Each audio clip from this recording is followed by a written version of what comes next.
ஹாய்ங்க. இன்னைக்கு எங்க வீட்டு பிரின்சஸ்க்கு பர்த்டே 8 வயசு ஆயிருச்சுங்க. நேத்து தான் அவள கையில வாங்குன மாரி இருக்கு. சம்யுக்தா அதுக்குள்ள 8 வயசு ஆயிருச்சு அவளுக்கு. நான் வந்து அவள சர்க்கரைன்னு தான் கூப்பிடுவேன். என்னோட செல்லமான சர்க்கரைக்கு ஹாப்பி ஹாப்பி பர்த்டே சர்க்கரை. சம்யுக்தா வந்து எங்க வீட்ல ஃபர்ஸ்ட் குழந்தைங்க. அதனால ரொம்ப செல்லம். எல்லாருக்குமே வந்து ஒரு ஒரு ஸ்பெஷலான மொமெண்ட்ட வந்து கிரியேட் பண்ணது ஃபர்ஸ்ட் வந்து சம்யுக்தா தான்.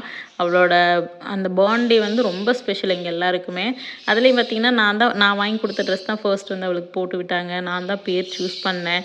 ஸோ இந்த மாரி நெறைய விஷயங்கள் வந்து எனக்கும் அவளுக்கும் ரொம்ப கனெக்டடா இருக்கும். ரொம்ப ஸ்பெஷலா இருக்கும். ஸோ அண்ணாவோட ஃப்ரெண்ட்ஸ் எல்லாம் வந்திருந்தாங்க. ஸோ அவங்க எல்லாருமே வந்துட்டு கிஃப்ட் குடுத்தாங்க. ஜாலியா வாங்கிட்டு இருந்தாங்க. யாருக்கு தான் கிஃப்ட் குடுத்தா வாங்க பிடிக்காது. அதனால மேடம் வந்து பிரின்சஸ் வந்து வாங்கிட்டு இருந்தாங்க.